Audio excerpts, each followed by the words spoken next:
ॐ हिरण्मयेन पात्रेण सत्यस्यापिहितं मुखं तत्त्वं पूसनपावृणु सत्यधर्माय दृष्टये. I welcome everybody to the Swadhyaya Gyan Yajna program by Academy of Yoga and Oriental Studies, Bhubaneswar. Yoga is the science of conquering the mind. This is a lecture on Astanga Yoga of Sandilya Upanisad by Dr. Indulata Das, Director, Academy of Yoga and Oriental Studies, Bhubaneswar. I am Indulata Das. Sandilya Upanishad. What is Sandilya Upanishad? Sandilya Upanishad is a minor Upanishad and it is affiliated to Atharva Veda. It is a dialogue between Guru Atharva and disciple Sandilya. The subject matter of the Upanishad is yoga in general and Astanga Yoga in particular. Astanga Yoga is mentioned to be the way to self-realization. Sandilya Upanishad starts with enquiry by Sandilya about Astanga Yoga, which is the method to attain self-realization. According to Sandilya, Atma Labho Paya Bhutam Astanga Yogam Bruhi Iti. Sandilya asks his teacher, his guru, that please teach me about Astanga Yoga, which is the method to attain self-realization. The whole Upanishad is an answer to this question only. In Sandilya Upanishad, we find the definition of yoga. It is like this: Yogastu vritti rodhahi. Yoga is restraint of the vrittis of the chitta. It is same as Yoga Sutra. The definition of Patanjali in the definition of yoga in Patanjali's Yoga Sutra is like this: Yoga chitta vritti nirodhaha. The definition of Yoga Sutra and the definition of Sandilya Upanishad are identical, the same. Now, who is the Adhikari? Adhikari means who qualifies to get the knowledge of the Astanga Yoga and practice the Astanga Yoga. The yogi should be, according to Sandilya Upanishad, the yogi should be associated with Yama and Niyama, Yama Niyama Jutaha, free from all attachments, Sarvasanga Vivarjitaha, learned, Kruta Vidyaha, devoted to truthfulness and righteousness, Satya Dharma Rataha, conquer over anger. He should have conquered over his anger, Jita Krodhaha. He should be devoted to the service of Guru, Guru Susrusa Nirataha. He should be obedient to his parents, Pitru Matru Vidheyaha. He should be the knower of conduct related to his asrama, Swasramokta Sadachara Vid, and he should be educated or Shikhitaha. Now, an ideal place for a yogi, for a yoga matha, to build a yoga matha. What is the ideal place for building a yoga matha? In Sandilya Upanishad, we find the description about this. The Sandilya Upanishad attaches high importance on it. It should be a place, number one, where food and water is plentifully available. Phala mulo daka samanvite. The place may be near a river, Nadi Tire. It may be in a temple, Debayatane. It should be a place where association of spiritual people is available, Brahma with Samanvite. The sound of Brahma is regularly audible, Brahma Ghosha Samanvite. These are the points the Sandilya Upanishad mentions. It should be, he should be away, the yogi should be away from worldly people but near spiritual people. Now the characteristics of a yoga matha. The yoga matha should be beautiful and charming, Sushobhanam. It should have less openings, Alpadwaram. And the ground of the matha should not be very elevated nor be very low, Natyucha Nichayatam. Then regularly cleaned and smeared with cow dung paste, etc. Gomayadi Liptam. Safety of all kinds, Sarvarakhya Samanvite. These are the points, main points. These are the main characteristics of a yoga matha. Now the 8 steps of yoga, the Astanga Yoga. What are the 8 angas of yoga? Yama Niyama Asana Pranayama Pratyahara Dharana Dhyana Samadhaya. According to Sandilya Upanishad, these are the 8 steps of yoga. This is called Astanga Yoga. These are the 8 angas. Now let us compare with Yoga Sutra's angas. It is the same as Patanjali's Yoga Sutra. In Yoga Sutra, we find the sutra Jamanyam Asana Pranayama Pratyahara Dharana Dhyana Samadhi Ashtavangani. Now let us discuss about the first step, that is Jama. Jama is 10 in niyam, 10 in number. Tatra ahimsa satyasteya brahmacharya dayar java khyama dhruti mitahara sauchani cheti jama dasa. So the 10 jamas are number 1 ahimsa, then satya, then asteya, then brahmacharya, daya, arjava, khyama, dhruti, mitahara and saucha. Let us see the meanings. Ahimsa is non-violence, satya is truthfulness, asteya is non-stealing, brahmacharya is celibacy, daya is compassion, arjava is simplicity. Then khyama is forgiveness, dhriti is perseverance, mitahara is restricted food, and saucha is cleanliness. These are the 10 yamas according to Sandilya Upanisad. Now comparison with Patanjali. Patanjali gives 5 numbers. The 5 yamas are ahimsa, non-violence, satya, truthfulness, asteya, non-stealing, brahmacharya is celibacy, aparigraha is non-hoarding. Ahimsa, satya, asteya, brahmacharya, aparigraha, jamaha, according to Patanjali's Yoga Sutra. Then we come to the second step of Astanga Yoga in Sandilya Upanishad. The second step is niyama. Niyamas are also 10 in numbers according to Sandilya Upanishad. These are Tapa, Santosa, Astikya, Dana, Ishvara Pujana, Siddhanta, Sravana, Kri, Mati, Japa, Vratani, Dasa Niyamaha. Number 1 is Tapa. Tapa is austerity or penance. Number 2 is Santosa, contentment. Then Astikya, reliance on the Vedic norms. Then Dana is charity. Ishvara Pujana is worship of any deity. Then Siddhanta, Sravana is listening to Vedanta deliberations. This is according to Sandilya Upanishad. Hri means shying away from actions that violate Vedic norms. Then Mati, willingness to follow Vedic ways of action. Then Japa, repetition of sacred mantras according to Vedic formalities. Then Vrata, regularly practicing the do's and don'ts of the Vedic formalities. So these are the 10 niyamas according to Sandilya Upanishad. Then let us compare with Patanjali's niyamas. Patanjali's niyamas are 5 in number. These are Saucha, Santosa, Tapas, Swadhyaya, Ishvara Pranidhanani niyamaha. The 5 niyamas are Saucha, cleanliness, Santosa, contentment, then Tapaha, penance, then Swadhyaya, study of spiritual books or chanting of sacred mantras, then Ishvara Pranidhana, worship of Ishvara. Now let us discuss about the third step, that is asana. Asanas are 8 in number according to Sandilya Upanishad. The Sandilya Upanishad attaches high importance on asanas, and it says that Jenasanam Vijitang Jagatrayam Tena Vijitang Bhavati. That means he who conquers asanas conquers the 3 worlds. This is according to Sandilya Upanishad. Now the 8 asanas mentioned in Sandilya Upanishad are Swastikasana, Gomukhasana, Padmasana, Virasana, Singhasana, Bhadrasana, Muktasana and Mayurasana. Swastika, Gomukha, Padma, Vira, Singha, Bhadra, Mukta, Mayurakhyane asanani. Now the 4th step, that is pranayama. Definition is given here. A union of prana and apana is pranayama. Pranapana samajoga pranayamo bhavati.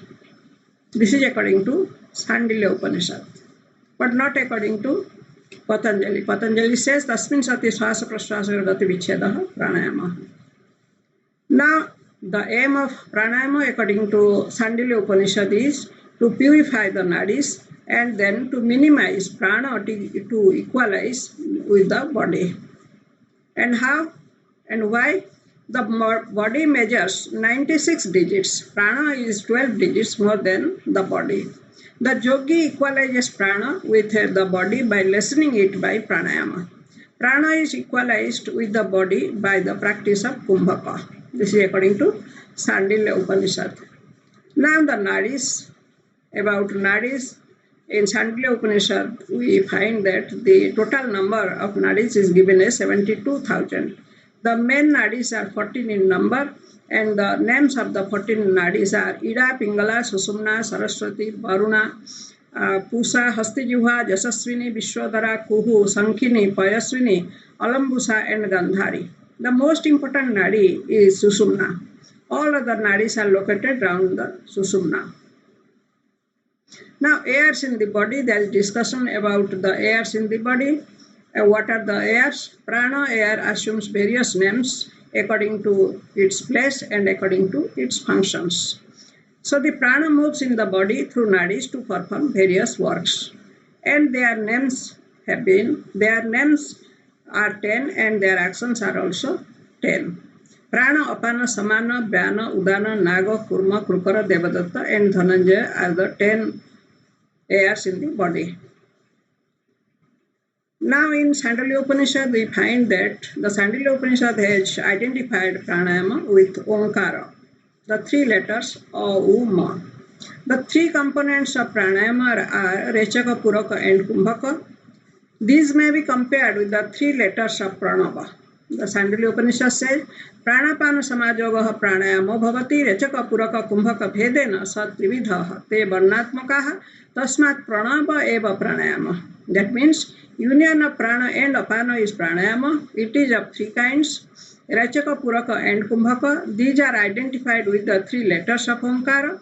Therefore, pranava is identified with pranayama. Now, what are the preliminary actions before starting pranayama? Pranayama is very important. Therefore, it has some preliminary actions before starting to practice it. Number 1, the practitioner should worship Vinayaka and then worship his own Ishtadevata. Then he should sit with head, neck and trunk in a straight line. Then he should meditate on Gayatri, Savitri and Saraswati, which represent O, U and Ma. Now how to do pranayama? Number 1, inhale through Ida. This is Puraka. One should inhale up to 16 matras and meditating. One should inhale up to 16 meditating on O with goddess Gayatri. Then he should retain for 64 matras meditating on U with the goddess Saraswati. Then he should exhale. This is called Rechaka. He should exhale through Pingala up to 32 matras meditating on Ma while meditating on goddess Savitri. Then he should do the same thing in the other nostril. He should reverse the practice and he should repeat the whole action again and again. This is pranayama. When and how many times one should do pranayama? In Sandilya Upanishad, we find that it says one should do pranayama for 4 times a day. Once in the morning, then in the noon, then in the evening, and then in the midnight. And what is the maximum of pranayamas one should do? It is up to 80 times. 80 times is the maximum number. Pratar madhyam dine saya madhyaratre cha kumbhakan sanair asiti parjantam chaturvaram samabhyaset. This is also, we find this sloka also in Hatha Yoga Pradipika. Then advisable food for the practitioner of pranayama. In general also, one should eat restricted food while practicing yoga. In the beginning, the practitioner should eat food rich in milk and ghee. Then later, when the practice is strong and established, no such restriction is there. No such restriction about milk and ghee. There are other restrictions, but not about milk and ghee. So this sloka is Abhyasa kale prathamam sastam khirajya bhojanam tatobhyase sthiribhute na tavat niyamagraha. Now benefits of pranayama. The main benefits according to Sandilya Upanishad is Yatheshta dharanat vayor analasya pradipanam nadabhi vyaktir arogyam jayate nadi sotanat. The benefits are like this. Number 1 is purification of nadis. Number 2, increase of digestive fire. Number 3, audibility of the internal spiritual sound. Nada Vibhyakti. Then fourth is diseaselessness, Arogyam. Now we come to Kumbhaka. Kumbhaka is the main pranayama. It is the pranayama actually. Rechaka and Puraka are components, but Kumbhaka is the real pranayama. In Patanjali, in Yoga Sutra, Patanjali says, Tasmin sati swasa praswasa gati vicheda. When there is gati vicheda, it is pranayama. When there is no gati vicheda, that is not called pranayama. So Kumbhaka is the real pranayama. The Kumbhakas are divided into two types according to Sandilya Upanisad, Sahita Kumbhaka and Kevala Kumbhaka. Sahita Kumbhaka is done along with Puraka and Rechaka. Rechaka Puraka Yuktaha Sahitaha. Then Kevala Kumbhaka is the advanced stage of Sahita Kumbhaka. It is done without Puraka and Rechaka. Tad Vivarjitaha Kevalaha. Now relation between Sahita and Kevala. Sahita and Kevala are not two kinds of pranayama, but are two stages of pranayama only. Sahita culminates in Kevala. When one advances while doing Sahita, he reaches the state of Kevala. Sahita should be practiced till Kevala is attained. Kevala Siddhi Parjantam Sahitam Abhyaset. This is according to Sandilya Upanisad. Now, benefits of Kevala Kumbhaka. The benefits are many. The Kundalini is roused, Kundalini bodha jayate, body becomes slim, krusa bapuhu, serenity in the face, there is serenity in the face, prasana badana, then eyes becomes clear, nirmala lochana, there is internal sound which is audible, abhivyakta nado, he becomes free from all diseases, nirmukta roga jalo, he attains mastery over brahmacharya, jita binduhu, then he is in him there is perfect digestive fire, pattvagnehi. Now pranayama is over, we come to the fifth step, that is pratyahara. Pratyahara is of 5 kinds. These are the 5 kinds described according to Sandilya Upanishad. Number 1, forceful withdrawal of the indriyas from external object is the first type of pratyahara. Vishayesu vicharatam indriyanam valataharanam pratyaharaha. Number 2, to see Atma in every object is second kind of pratyahara. Jajjat pashyati tat sarvam atmeti pratyahara. Then number 3rd pratyahara, renunciation of result of nitya and vihita karma. That is the 3rd kind of pratyahara. Nitya vihita karma phalatyagaha pratyahara. Then the 4th type of pratyahara, averted to the objects of the indriyas. That is 4th type of pratyahara. Sarva vishaya parang mukhatvam pratyahara. Then the 5th kind of pratyahara, holding the mind in the 18 vital points of the body. Ashtadasa sumarmastalesu kramat dharanam pratyahara. Holding the mind in the 18 vital points and withdrawing it from them in sequence. The 18 marmastalas or the vital points are like this: 10 toes, ankle, knee, thigh, anus, sex organ, navel, heart and the throat. These are the 18 vital points in the body. The practitioner should hold his mind in the 18 vital points in sequence and then withdraw the mind from them in sequence. This is the 5th kind of pratyahara. Then we come to the 6th step, that is dharana. According to Sandilya Upanishad, dharana is of 3 kinds. These are like this. Number 1, hold the mind in the Atma. This is one kind of dharana. Then 2nd kind of dharana, to hold the outer space in the space of the heart. Daharakasa, Bahyakasa dharana. Then number 3rd is to hold the mind in one of the 5 elements, Pancha Mahabhuta. To hold the mind in one of the Pancha Mahabhutas, that is the 3rd kind of dharana. Now we come to the 7th step, that is dhyana. Dhyana according to Sandilya Upanishad is of 2 kinds, Saguna dhyana and Nirguna dhyana. Saguna dhyana is mentioned as Murti dhyana. Saguna dhyana is to meditate on the Brahman with attributes like form, etc.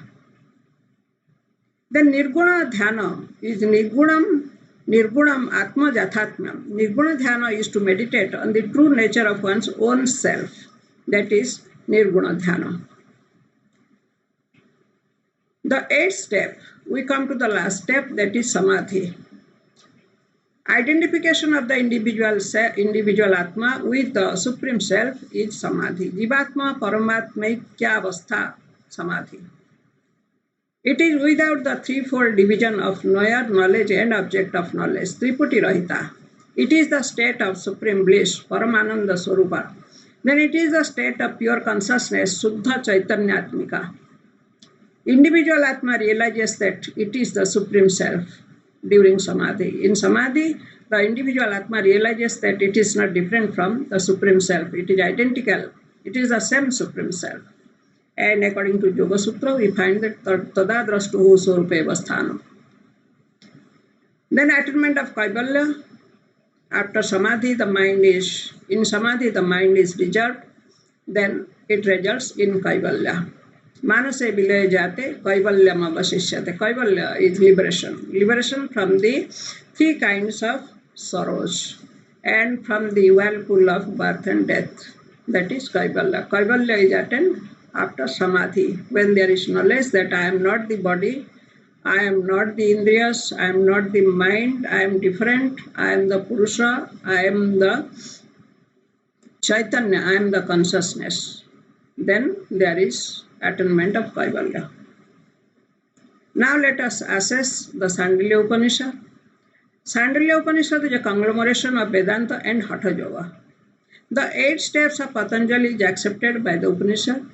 There are many verses which are identically same as those of Hatha Yoga Pradipika. Maybe that the Hatha Yoga Pradipika has copied the slokas from Sandilya Upanishad. It is probable. Or maybe the vice versa. The book lacks systematization of presentation of facts. Sandilya Upanishad lacks systematization of presentation of facts. Thank you for listening this lecture. If you have any question or suggestions, you may write in the comment box. Thank you again.